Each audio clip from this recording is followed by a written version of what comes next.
تو ماں بہنوں رمضان کا مہینہ جانے کے بعد بھی اللہ ہمیں دیکھنے والا ہے.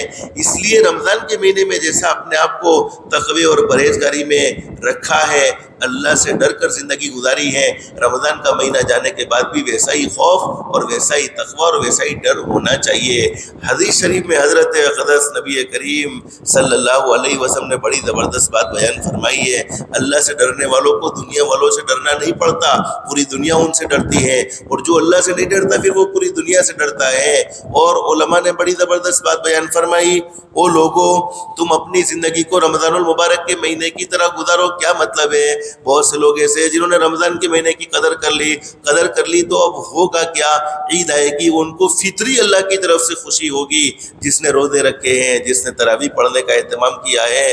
اور فرمایا کہ تم اپنی زندگی کو رمضان المبارک کے مہینے کی طرح گزارو, موت تمہاری عید کی طرح آئے گی. موت کوئی عذاب نہیں ہے, بلکہ حدیث شریف میں لکھا ہے موت تو مومن کے لیے تحفہ ہے. وہ دنیا کی جنجالوں سے نکل کر ایک راحت, سکون اور عافیت والی زندگی میں چلا جاتا ہے. ایک پل ہے, الموت جسر یوصل الحبیب الی الحبیب, ایک محبوب کو چھوڑ کر دوسرے محبوب کی طرف جانا ہوتا ہے. تو فرمایا کہ تم اپنی زندگی کو رمضان المبارک کے مہینے کی طرح گزارو, انشاءاللہ موت عید کی طرح آئے گی. حضرت شیخ سعدی رحمۃ اللہ علیہ نے بڑی زبردست بات بیان فرمائی ہے, جب بھی کوئی بچہ دنیا میں آتا ہے تو روتے ہوئے آتا ہے. ماں بہن آپ کو معلوم ہے, جب بھی کوئی بچہ دنیا میں آتا ہے تو چیخ چیخ کر روتا ہے, چلا چلا کر روتا ہے, اور اس کے رونے کو دیکھ کر گھر والے خوش ہوتے ہیں, گھر والے ہنستے ہیں. لیکن اگر یہی بچہ جوان ہونے کے بعد اپنی زندگی کو اللہ کے احکام کے مطابق گزارے, حضرت نبی کریم صلی اللہ علیہ وسلم کے طریقے کے مطابق گزارے, اللہ کے احکام کے مطابق, اور حضرت نبی کریم صلی اللہ علیہ وسلم کے طریقے کے مطابق زندگی گزار کر جب یہ دنیا سے جاتا ہے تو دنیا سے جاتے ہوئے یہ جانے والا ہنستے ہوئے جاتا ہے اور گھر والے روتے رہ جاتے ہیں. تو اللہ پاک نے ہمیں زندگی دی ہے, زندگی کا مقصد سمجھایا. مقصد یہ ہے کہ تم اللہ کی عبادت کرو. عبادت کا مطلب یہ نہیں ہے 24 گھنٹے ہم اللہ کی عبادت کرتے رہے, نہیں, 5 وقت کی نماز کے وقت میں 5 وقت کی نماز پڑھ لی, یہ اللہ کی عبادت ہے. اور ماں بہنوں نیت کر لو, جیسے رمضان کے مہینے میں نمازوں کا اہتمام کیا ہے, رمضان کا مہینہ جانے کے بعد ہماری نمازیں چھوٹنی نہیں چاہیے, بلکہ نمازوں کا اہتمام باقی رہنا چاہیے. رمضان المبارک کے مہینے کے ساتھ خاص نہیں ہے نمازیں, جمعہ کے ساتھ خاص نہیں ہے نمازیں. حدیث شریف میں فرمایا نبی کریم صلی اللہ علیہ وسلم نے, نماز میری آنکھوں کی ٹھنڈک ہے, قرۃ عینی فی صلاۃ, وہ میرے امتیوں میری آنکھوں کو ٹھنڈا کرنا چاہتے ہو نماز کبھی نہ چھوڑنا. حدیث شریف میں موجود ہے, حضور صلی اللہ علیہ وسلم نے ارشاد فرمایا, وہ میرے امتیوں اگر تم نماز کا اہتمام کرو گے اللہ پاک حلال پاکیزہ روزی کی عافیت کے ساتھ دروازے کھول دے گا, زندگیوں میں چین سکون نصیب فرمائے گا. ماں بہنیں تم گھر میں نماز پڑھو گی, تمہارے نماز پڑھنے کی برکت سے تمہارے معصوم بچوں پر اس کے اثرات منتقل ہوں گے. معصوم بچوں کو بھی اللہ پاک نماز پڑھنے کی توفیق نصیب فرمائے گا. سب سے بڑا انعام, اللہ پاک تمہاری اولاد کو تمہاری آنکھوں کی ٹھنڈک بنا دے گا, اور شیطان مردود کے حملے سے دنیا میں بھی اللہ پاک ہماری حفاظت فرمائے گا. اور جب موت آتی ہے تو شیطان مردود کی پوری یہ کوشش رہتی ہے دنیا سے جانے والا کوئی اللہ کا بندہ ایمان کے ساتھ دنیا سے نہ جائے, کلمے کے ساتھ دنیا سے نہ جائے. شیطان پوری یہ کوشش کرتا ہے. لیکن حدیث شریف میں لکھا ہے, میرے وہ امتی مرد ہے 5 وقت کی نماز کا جماعت کے ساتھ اہتمام کرے, مسجد کے اندر, عورتیں گھر پر نماز پڑھے.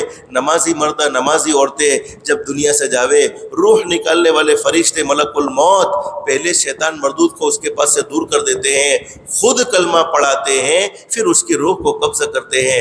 حدیث شریف میں لکھا ہے کہ بچے 7 سال کی عمر کو ہو جائے تو ان کو نماز پڑھنے کو کہو, 7 سال کی عمر کو پہنچ جائے نماز پڑھنے کو کہو, 10 سال کی عمر کو پہنچے نماز نہ پڑھنے پر تھوڑی بہت تنبیہ کرو. لیکن کون سے ماں باپ اپنے بچوں کو نماز کا کہہ سکتے ہیں جو خود نمازوں کا اہتمام کرنے والے ہو, خود نمازیں پڑھنے والے ہو. تو ماں بہنیں آج نیت کر لو کہ نماز کو اب تو کبھی نہیں چھوڑنا ہے, نماز کو ہمیشہ پکڑے رکھنا ہے. نہیں جانتی ہو ماں بہنیں نماز پڑھنا تو سیکھنے کی پوری کوشش کرو. سیکھنے کے لیے بہت اچھے راستے موجود ہیں. سب سے ایک اچھا خوبصورت راستہ یہ ہے کہ اللہ کے دین کی محنت کے لیے کبھی نکلنے کا موقع ملے تو نکلو, جس کی برکت سے اللہ پاک نماز درست فرما دے گا, جس کی برکت سے اللہ پاک قرآن کریم پڑھنے کا سلیقہ ہمیں سکھا دے گا, جس کی برکت سے اللہ پاک زندگی گزارنے کا ایک صحیح روح ہمیں سمجھا دے گا. تو فرمایا کہ نماز کا اہتمام بہت ضروری ہے. اب اگر ہم اللہ کی عبادت کر کے زندگی گزارتے ہیں, بہت سے لوگ آج کیا کہتے ہیں, مول صاحب روزی کے معاملے میں بڑی تنگی ہے, روزی کے معاملے میں بڑی پریشانی ہے, بہت بہت کماتے ہیں گھر میں برکت نہیں ہے. ماں بہنیں بھی سوال کرتی ہیں ہمارے گھر کے مردوں کی کمائی میں برکت نہیں ہے, پتہ نہیں کیا ہو گیا ہے, کوئی جنات کی پرابلم ہے, کوئی جادو کی پرابلم ہے. نہ ماں بہنیں, کوئی جنات اور جادو کی پرابلم نہیں ہے. جنات اور جادو کی پرابلم کا کوئی انکار بھی نہیں ہے, لیکن ہر مرتبہ روزی کی تنگی کا معاملہ ہو تو یہ جنات اور جادو کی پرابلم نہیں ہوتی ہے. حدیث شریف میں لکھا ہے موت اور روزی کا فیصلہ تو اللہ پاک کر چکے ہیں. جس کے مقدر میں جتنی روزی لکھی گئی ہے اتنی روزی اس کو مل کر ہی رہے گی, اور موت کا فیصلہ بھی اللہ پاک کر چکے ہیں. لیکن قرآن کریم میں کیا خوبصورت بات بیان فرمائی, ما اريد منهم من رزق وما اريد ان يطعمون ان الله هو الرزاق ذو القوة المتين. اللہ فرماتے او میرے بندو, او میری بندیوں, تم نے اپنی زندگی کے مقصد کو سمجھ لیا ہے. مقصد تمہارا کیا تھا؟ مقصد یہ تھا اللہ کی عبادت کرنا, اللہ کو پہچاننا, دین کے داعی بننا, بھلائیوں کا حکم کرتے رہنا, برائیوں سے روکتے رہنا. یہ تمہاری زندگی کا مقصد تھا. تم نے مقصد کو سمجھا ہے اور مقصد کے تحت تم نے زندگی گزاری ہے. اب تمہیں روزی کے معاملے میں پریشان ہونے کی ضرورت نہیں ہے. روزی میں خود تمہیں پہنچاؤں گا, تمہیں روزی کے پیچھے بھاگنے کی ضرورت نہیں ہے. روزی خود تمہارے پیچھے چل کر آئے گی. ان اللہ هو الرزاق ذو القوة المتین. اور بہترین رزق دینے والا تو اللہ ہی ہے. اللہ ہی بہت زبردست رزق دینے والا ہے. تو میں اصل سمجھانا یہ چاہتا ہوں, کل قیامت میں اللہ پاک سوال کریں گے, او میرے بندو, او میری بندیوں, میں نے تمہیں زندگی نصیب فرمائی تھی, تم نے زندگی کس مشغلے میں گزاری ہے؟ کون سا مشغلہ زندگی میں تم نے اختیار کیا؟ اللہ کی عبادت میں تمہارا وقت گزرا ہے یا پھر زندگی غفلت میں گزری ہے؟ اور اس کا صحیح جواب اللہ کو دینا ہوگا. جب تک صحیح جواب نہ دیں گے وہاں سے ہمارے قدم ہٹ نہیں سکتے. اور ماں بہن نے دیکھو ابھی شب قدر ہی آخری اشرے میں اس کو تلاش کرنے کو کہا. 21ویں رات بھی چلی گئی, 30ویں رات بھی چلی گئی, 25ویں رات بھی چلی گئی. اب آئندہ کل 27ویں رات کا موقع ہے. اور حضرت ابن عباس رضی اللہ عنہ فرماتے ہیں, اور ایک اور صحابی بھی فرماتے ہیں کہ اگر کوئی شب قدر ہوتی ہے تو 27ویں رات ہوتی ہے. لیکن آج میں آپ کو ایک دعا بتلا دوں, اور ماں بہنیں میں درخواست کروں گا کہ یہ دعا آپ یاد کر لینا اور اس دعا کو پڑھنے کا اہتمام کرنا. حدیث شریف میں لکھا ہے میرے کسی بھی امتی نے اس دعا کو کسی بھی رات میں صرف 3 مرتبہ پڑھا, اس کو شب قدر میں عبادت کرنے کا ثواب ملے گا. جب سے میں نے یہ حدیث پڑھی ہے ہمیشہ اس دعا کو پڑھنے کا اہتمام کرتا ہوں. رمضان المبارک کے مہینے میں تو پڑھتا ہوں, لیکن رمضان کا مہینہ نہیں ہوتا ہے تب بھی اس دعا کو پڑھنے کا اہتمام کرتا ہوں. بہت مشکل دعا نہیں ہے, بہت آسان دعا ہے. اگر یاد کر لیوے تو, دل پر لے لیوے تو, کہ صرف 3 مرتبہ پڑھے اور اللہ پاک شب قدر میں عبادت کرنے کا ثواب دے دیوے. کون سی دعا؟ لا الہ الا اللہ الحلیم الکریم. یہ پہلا جملہ ہے, لا الہ الا اللہ الحلیم الکریم. پھر دعا کا دوسرا جملہ سبحان اللہ رب السماوات السبع ورب العرش العظیم. بس یہ 3 مرتبہ اگر کوئی پڑھ لے, لا الہ الا اللہ الحلیم الکریم, سبحان اللہ رب السماوات السبع ورب العرش العظیم, لا الہ الا اللہ الحلیم الکریم, سبحان اللہ رب السماوات السبع ورب العرش العظیم, لا الہ الا اللہ الحلیم الکریم, سبحان اللہ رب السماوات السبع ورب العرش العظیم. اس دعا کو کسی بھی رات میں صرف 3 مرتبہ پڑھ لو, 3 مرتبہ پڑھو, اللہ پاک ہر رات کو شب قدر بنا دے گا.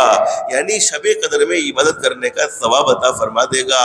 ہمارے آقا حضرت محمد رسول اللہ صلی اللہ علیہ وسلم نے ہم پر کیسے زبردست احسانات فرمائے ہیں, موقع محل کی ایسی دعائیں بتلا دی. ان دعاؤں کی برکت سے کچھ نہ کر سکے تو کم سے کم اس دعا کو تو 3 مرتبہ پڑھ لے. آئندہ 27ویں رات ہے, اس کو بھی وصول کر لینا چاہیے, کیونکہ ہمارے پالنپور شہر میں اس رات کو جاگنی رات کہتے ہیں. تو جیسا رات کا نام دیا ہے ویسا ہی رات کا کام بھی ہے کہ یہ صرف جاگنے کے لیے نہیں ہے بلکہ اس رات میں اللہ کی عبادت کی جائے. اللہ کی عبادت کا مطلب کیا ہے؟ اللہ کی نافرمانی میں یہ رات نہ گزرے. ورنہ حدیث شریف میں موجود ہے, حضرت اقدس نبی کریم صلی اللہ علیہ وسلم نے ارشاد فرمایا, میرا کوئی امتی ہے، مرد ہے عشاء کی نماز جماعت کے ساتھ پڑھ لے، عورتیں ہیں اپنے گھر میں نماز پڑھے۔ حدیث شریف میں موجود ہے حضرت نبی کریم صلی اللہ علیہ وسلم نے عشاء کی نماز پڑھنے کی برکت سے اس کی آدھی رات عبادت میں شمار ہو گئی، پھر فجر کی نماز کی نیت کر کے سو جائے اور فجر کی نماز کے اللہ پاک توفیق عطا فرما دے وے تو فجر کی نماز پڑھنے کی برکت سے اور آدھی رات اس کی عبادت میں شمار ہو گئی۔ تو کئی اللہ کے نیک بندے، کئی اللہ کی نیک بندیاں اتنے خوش نصیب ہیں جن کی تو 365 دن کی ہر راتیں عبادت میں گزرتی ہیں۔ عبادت کا مطلب یہ ہے اللہ پاک اگر 2 نفل پڑھنے کی توفیق دے دے وے، اپنی حیثیت کے مطابق کچھ صدقہ کرنے کی توفیق دے دے وے تو ضرور کر لینا چاہیے، لیکن سب سے بڑا مفہوم عبادت کا یہ ہے آدمی اللہ کو ناراض کرنے والا کام نہ کرے، گناہ نہ کرے۔ ایسی مقدس گھڑیوں میں نیکیوں کا ثواب بڑھایا جاتا ہے، اسی طریقے سے گناہوں کا وبال بھی بڑھ جاتا ہے۔ اور حدیث شریف میں حضرت اقدس نبی کریم صلی اللہ علیہ وسلم نے اگر موقع ملے یہ شب قدر کبھی ممکن ہو 27ویں رات بھی اللہ پاک نے کسی پر فضل کا معاملہ فرما دیا ہو، کرم کا معاملہ فرما دیا ہو، اب ہم اپنے گناہوں کی نحوست کی وجہ سے یہ پہچان نہیں کر سکے ہیں کہ 21ویں رات ہے، 23ویں رات ہے، 25ویں رات ہے، اور چونکہ اللہ رب العالمین نے خود تعین اٹھا لی۔ حدیث شریف میں موجود ہے ہمارے آقا حضرت محمد رسول اللہ صلی اللہ علیہ وسلم فرماتے ہیں کہ میں تمہیں بتلانے کے لیے آیا تھا کہ شب قدر، میں تمہیں بتلانے کے لیے آیا تھا کہ شب قدر کی تعین تمہارے سامنے رکھ دو کہ شب قدر کون سی رات ہے، لیکن 2 آدمیوں میں لڑائی جھگڑا ہو رہا تھا جس کی وجہ سے مجھے بھلا دیا گیا کہ شب قدر کون سی رات ہوتی ہے۔ اس سے اندازہ لگاؤ کہ لڑائی جھگڑا کتنی خطرناک چیز ہے جس کی وجہ سے زندگی بھر کے لیے شب قدر کی تعین کو اٹھا لیا گیا، اور اس میں بھی اللہ کی کوئی نہ کوئی حکمت ضرور ہوگی۔ لیکن مابین میں آپ سے کچھ مختصر اعمال کے بارے میں ذکر کروں گا، ان مختصر اعمال کو اگر آپ کر لیتی ہو تو اللہ کی ذات عالی سے امید ہے جیسے سورہ اخلاص کو 3 مرتبہ پڑھ لے 1 قرآن کریم پڑھنے کا ثواب مل جائے، سورہ یاسین شریف صرف 1 مرتبہ پڑھ لو 10 قرآن کریم پڑھنے کا ثواب مل جائے، زندگی بھر کے تمام گناہوں کو اللہ پاک سورہ یاسین شریف پڑھنے کی برکت سے معاف فرما دیتے ہیں۔ اور حدیث شریف میں لکھا ہے میرا کوئی امتی دین کی شروعات میں چاہے فجر کی نماز سے پہلے پڑھے چاہے فجر کی نماز کے بعد پڑھے سورہ یاسین شریف پڑھ لے، اللہ پاک اس کے ہر کام میں معین و مددگار ہو جاتے ہیں۔ جب اللہ پاک خود معین و مددگار کسی کام میں ہو جاوے تو پھر دوسرے کسی کی مدد کی کیا ضرورت ہے۔ تو مابین یہ کچھ مختصر اعمال میں آپ کے سامنے رکھ رہا ہوں۔ رات کو زیادہ سے زیادہ درود شریف پڑھنے کا اہتمام کرے، استغفار کا اہتمام کرے، اور ایک استغفار آپ نے رمضان کے مہینے میں پڑھا ہوگا، لیکن میں آپ سے کہوں گا میں ابھی جو استغفار آپ کو بتلانے جا رہا ہوں اس استغفار کو ہمیشہ پڑھنے کا اہتمام کرو۔ 313 مرتبہ کم سے کم روزانہ پڑھو۔ زندگیوں میں چین سکون، زندگیوں میں تنگی ہیں، پریشانیاں ہیں، الجھنیں ہیں، تکلیفیں ہیں، تمام کی تمام تکلیفوں سے اللہ پاک چھٹکارا نصیب فرما دے گا، پریشانیوں سے اللہ پاک راحت نصیب فرما دے گا، چین سکون والی زندگی نصیب فرما دے گا۔ حلال پاکیزہ روزی کے دروازے کھلوانا چاہتے ہیں، اللہ پاک حلال پاکیزہ روزی کے دروازے کھول دے گا۔ اسی طریقے سے گھر میں چین سکون نہیں ہے، لڑائی جھگڑوں میں زندگی گزر رہی ہے تو اللہ پاک لڑائی جھگڑے گھروں کے ختم فرما دے گا۔ کسی نے ظلم کیا ہے، کسی نے ہم پر زیادتی کی ہے، ظالم کو اللہ پاک ڈھیل ضرور دیتے ہیں لیکن ظالم کی پکڑ ضرور ہوتی ہے، لیکن ہم اس استغفار کا اہتمام کریں گے اللہ پاک ظالم کو ناکام کرے گا، مظلوم کو کامیاب کرے گا۔ یہ استغفار قرآن کریم کے 18ویں پارے میں سورۃ المؤمنون کی آخری آیت ہے، رب اغفر ورحم وانت خیر الراحمین۔ آپ نے رمضان کے مہینے میں تو اس کو پڑھا ہوگا لیکن اس کو ہمیشہ کا وظیفہ بنا لو۔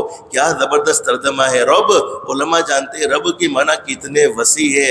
او ہمارے پالنے والے اللہ، رب اغفر، اے میرے پیارے اللہ تو مجھے معاف فرما دے، ورحم، اور مجھ پر رحم فرما دے، وانت خیر الراحمین، رحم کرنے والوں میں سب سے بہترین رحم کرنے والا تو ہی ہے۔ اس استغفار کو مابین کم سے کم 313 مرتبہ، زیادہ کی کوئی تعداد نہیں ہے، پڑھو۔ زندگیوں میں چین سکون جس مقصد کے لیے بھی پڑھو اس مقصد میں اللہ پاک ضرور کامیابی نصیب فرمائے گا، اس مقصد میں اللہ پاک ضرور کامیابی نصیب فرمائے گا۔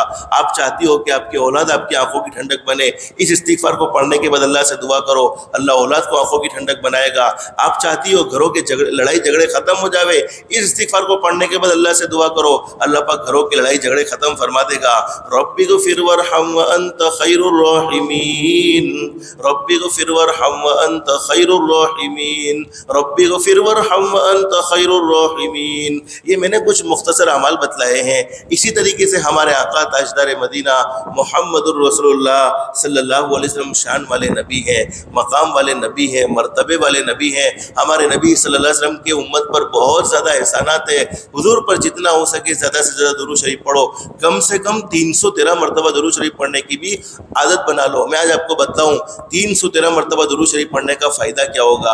بہتر درود شریف تو وہی ہے جس کو ہم نماز میں پڑھتے ہیں، لیکن اتنا نہ پڑھ سکے تو کم سے کم صلی اللہ علیہ وسلم، صلی اللہ علیہ وسلم، یا اللہم صلی علی محمد، اللہم صلی علی محمد۔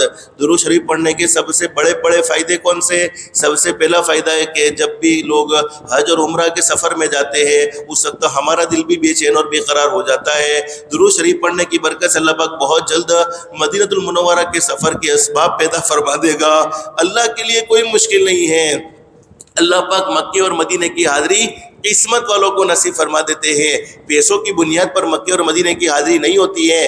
بہت سے مالدار ایسے تھے پوری دنیا کا سفر کر چکے ہیں لیکن ایک مرتبہ بھی مکہ جانا نصیب نہیں ہوا، ایک مرتبہ بھی مدینہ جانا نصیب نہیں ہوا۔ اور بہت سے غریب ایسے تھے جو بیچارے مزدوری کرتے تھے، حلال کمائی میں محنت کرتے تھے۔ اللہ نے انہیں کئی مرتبہ مکے کا بھی سفر کروایا، کئی مرتبہ مدینے کا بھی سفر کروایا۔ تو مکے اور مدینے کا سفر تو قسمت سے ہوتا ہے نہ کہ پیسوں سے ہوتا ہے۔ تو اللہ پاک بہت جلد مدینے کے سفر کے اسباب پیدا فرمائے گا۔ حضور صلی اللہ علیہ وسلم کی خواب میں زیارت نصیب فرما دے گا۔ اللہ پاک ایسی بڑی بڑی بیماریوں سے محفوظ رکھے گا جن بیماریوں سے آدمی قبر کے حوالے ہو جاتا ہے، جن بیماریوں سے آدمی مر جاتا ہے، جیسے کینسر کی بیماری ہے، ہارٹ اٹیک ہے، جادو کا حملہ ہے، جنات کی پرابلم ہے۔ 313 مرتبہ درود شریف پڑھنے والا جنات کے حملے سے محفوظ رہے گا، جادو کے حملے سے محفوظ رہے گا، ہارٹ اٹیک کی تکلیف سے محفوظ رہے گا، کینسر کی بیماری کا سامنا نہیں کرنا پڑے گا۔ 313 مرتبہ درود شریف پڑھنے کی برکت سے اللہ پاک حلال پاکیزہ روزی کی عافیت کے ساتھ دروازے کھول دے گا۔ 313 مرتبہ درود شریف پڑھنے کی برکت سے اللہ پاک دنیا میں بھی عزت نصیب فرمائے گا، آخرت میں مرنے کے بعد بھی عزت نصیب فرمائے گا۔ اور سب سے بڑا انعام 313 مرتبہ درود شریف پڑھنے کا، اللہ پاک ہمیں گمراہ ہونے سے بچا لے گا، ہدایت پر قائم رکھے گا۔ یعنی موت آئے گی ایمان والی، کلمے والی، عزت والی، عافیت والی، سلامتی والی، اللہ کی رضا والی موت نصیب فرمائے گا۔ تو کبھی رات کو عبادت کا موقع ملے تو درود شریف کا بھی خاص طور پر اہتمام کر لے، اپنے لیے دعائیں مانگے، اپنے بچوں کے لیے، اپنے گھر والوں کے لیے، پوری امت کے لیے دعائیں مانگے، جس کی برکت سے اللہ رب العالمین دعاؤں کو قبول فرمانے والے ہیں، دعاؤں کو منظور فرمانے والے ہیں۔ اور حدیث شریف یاد آئی، حضرت اقدس نبی کریم صلی اللہ علیہ وسلم کے ساتھ زندگی گزارنے والی عورت اماں عائشہ صدیقہ رضی اللہ عنہ فرماتی ہے، نبی کریم صلی اللہ علیہ وسلم رمضان کے مہینے میں بہت اہتمام کرتے تھے عبادتوں کا۔ دوسری ماں بہنیں، میں آپ سے ایک بات ضرور یہ کہوں گا، دیکھو ہم نے اللہ کو ناراض کرنے میں کوئی کمی نہیں چھوڑی ہے، اللہ کو ناراض کرنے میں کوئی کسر نہیں چھوڑی ہے۔ بہت سی اللہ کی بندیاں ایسی ہوگی جن کے ذمہ زکوٰۃ ضروری تھی، علماء سے مسئلہ پوچھ کر زکوٰۃ کو ادا کرنے کا اہتمام کر دے۔ زکوٰۃ ادا کرنے کی برکت سے اللہ پاک تمہارا دوسرا مال جو زکوٰۃ کے علاوہ کا ہے جس کو تم نے ادا کر دیا، اور باقی مال جو تمہارے پاس بچا ہوا ہے، اللہ پاک اس کو پاک اور صاف فرما دے گا، اس میں برکت عطا فرما دے گا، اس کی حفاظت کی ذمہ داری اللہ پاک خود لے لے گا۔ لیکن بہت سے اللہ کی بندیاں ایسی بھی ہوگی جن کے ذمہ زکوٰۃ ضروری نہیں ہے، تو اللہ کے غصے کو ٹھنڈا کرنے کے لیے صدقے کا خاص طور پر اہتمام کرے۔ صدقۃ الفطر تو عید کی نماز سے پہلے پہلے ادا کر دینا ہے، کم سے کم اس کی مقدار 70-80 روپے ہے۔ پھر جتنا اللہ جس کو جیسی توفیق دے دے اس کو، تو جو واجب جن کے اوپر صدقۃ الفطر ہے وہ آپ اپنے علماء سے مسئلہ پوچھ کر اس کو ادا کرنے کا اہتمام کریں، اور انشاءاللہ وہ تو آپ کے سامنے بات آ جائے گی، آپ کے امام صاحب وہ بات آپ کے سامنے رکھیں گے۔ لیکن مجھے مختصر بتلانا یہ ہے، اس وقت اللہ کے غصے کو ٹھنڈا کرنے کی بہت زیادہ ضرورت ہے۔ ہم نے اللہ کو ناراض کرنے میں کوئی کمی نہیں چھوڑی ہے، اللہ کو ناراض کرنے میں ہم نے کوئی کمی نہیں چھوڑی ہے۔ حدیث شریف میں لکھا ہے کہ میرا کوئی امتی للہ رقم سے خیرات کرے، صدقہ کرے، للہ رقم سے کسی دینی کام میں معاونت کرے، للہ رقم سے کسی دینی کام میں حصہ لے، اللہ پاک کا غصہ ٹھنڈا ہو جاتا ہے۔ اور حدیث شریف میں موجود ہے، حضور صلی اللہ علیہ وسلم نے فرمایا، للہ رقم خرچ کرنے والوں کی اچانک کی موت نہیں آتی، اللہ پاک ان کی اچانک کی موت سے حفاظت فرما لیتے ہیں۔ حادثہ حادثے والی موت سے ان کی حفاظت فرما لیتے ہیں، ایمان والی، کلمے والی، عزت والی، عافیت والی، سلامتی والی، اللہ کی رضا والی موت اللہ پاک انہیں نصیب فرما دیتے ہیں۔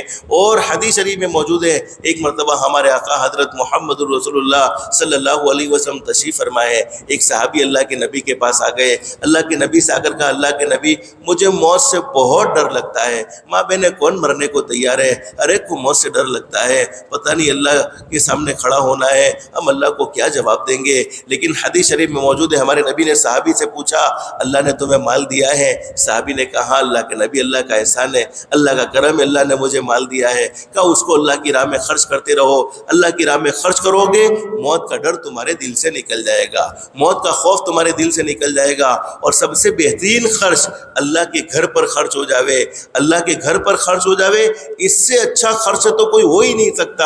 اور یہ مسجد تو اللہ کا گھر ہے، وَأَنَّ الْمَسَاجِدَ لِلَّهِ فَلَا تَدْعُوا مَعَ اللَّهِ أَحَدًا، حدیث شریف میں لکھا ہے مسجد میں جس نے ایک اینٹ کی بھی مدد کر لی، حضور صلی اللہ علیہ وسلم نے اسے جنت میں گھر دینے کا وعدہ کر دیا۔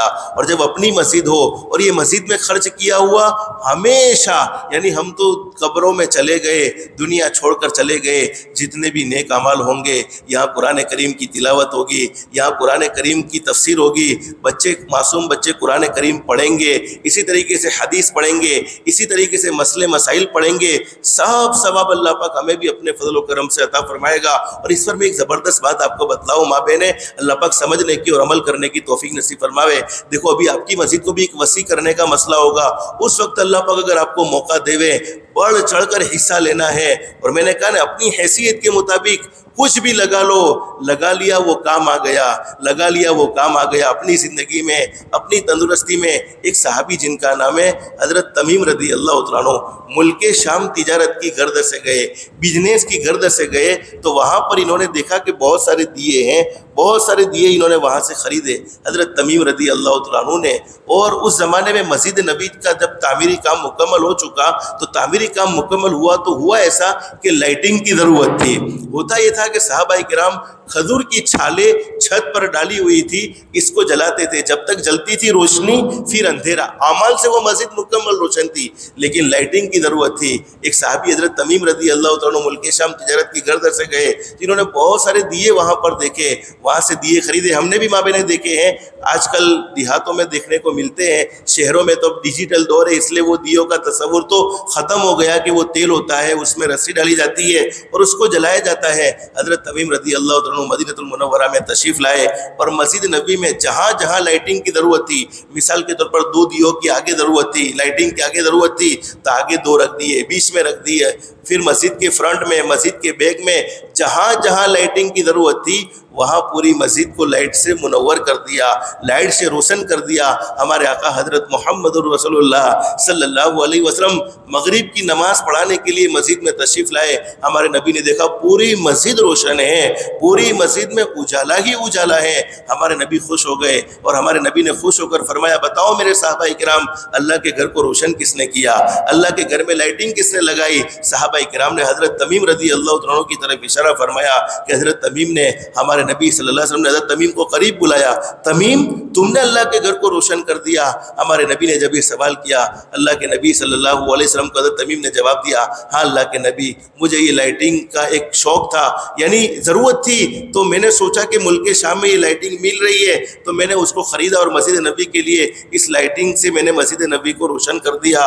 ہمارے نبی صلی اللہ علیہ وسلم سچے ہیں، آپ کو قسم کھانے کی کوئی ضرورت نہیں، پھر بھی ہمارے نبی قسم کھا کر فرماتے ہیں، تمیم اللہ کی قسم تم نے میرے دل کو اتنا خوش کر دیا ہے، میں محمد کہو صلی اللہ علیہ وسلم، میں محمد کے پاس کوئی بیٹی نہیں ہے، اگر میں محمد کے پاس کوئی بیٹی ہوتی تو میں اپنی بیٹی آپ کے حوالے کر دیتا، آپ کو اپنا داماد بنا لیتا۔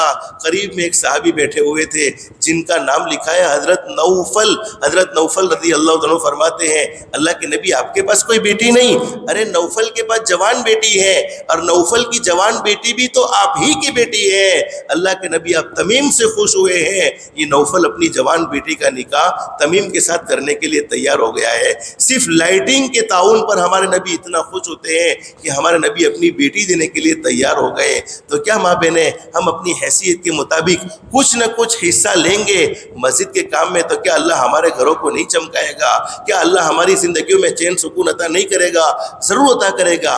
شرط یہ ہے کہ نیت درست ہونی چاہیے۔ اگر درست نیت کے ساتھ مسجد کا تعاون کیا جاتا ہے، حقیقت یہ ہے اللہ رب العالمین خود کہتے ہیں میرے بندے میری بندی تو اپنی حیثیت کے مطابق تو اپنی طاقت کے مطابق دے دے۔ اور ہمارے نبی نے صحیح حدیث میں ہے قسم کھا کر یہ بات بیان فرمائی ہے، جس میرے امتی نے اپنی محنت کی کمائی سے اللہ کی راہ میں خرچ کیا ہو، اللہ کے دین کے کام میں مدد کی ہو، اس امتی کا مال کم ہو جاوے ویسا ہو ہی نہیں سکتا۔ یہ ہمارے نبی نے قسم کھا کر یہ بات بیان فرمائی۔ اور ہمارے نبی فرماتے ہیں میرے امتیوں تم خرچ کرتے چلے جاؤ، اللہ تمہارے مال کو بڑھاتا ہی چلا جائے گا۔ تو ماں بہنیں بس مجھے مختصر بتلانا یہ ہے، رمضان کے مہینے میں جیسے عبادتوں کا اہتمام کیا، رمضان کا مہینہ مکمل ہونے کے بعد وہ عبادتیں ختم نہیں ہوگی بلکہ ان عبادتوں پر ہمیں قائم دائم رہنا ہے۔ خاص طور پر 5 وقت کی نماز کا اہتمام۔ بہت سی اللہ کی بندی ایسی ہوگی جنہوں نے رمضان کے مہینے میں تہجد کی نماز بھی پڑھی ہے، اشراق کی نماز بھی پڑھی ہے، چاشتہ کی نماز بھی پڑھی ہے، اوابین کی بھی نماز پڑھی ہے۔ سب کی نمازوں کو اللہ پاک قبول فرماوے۔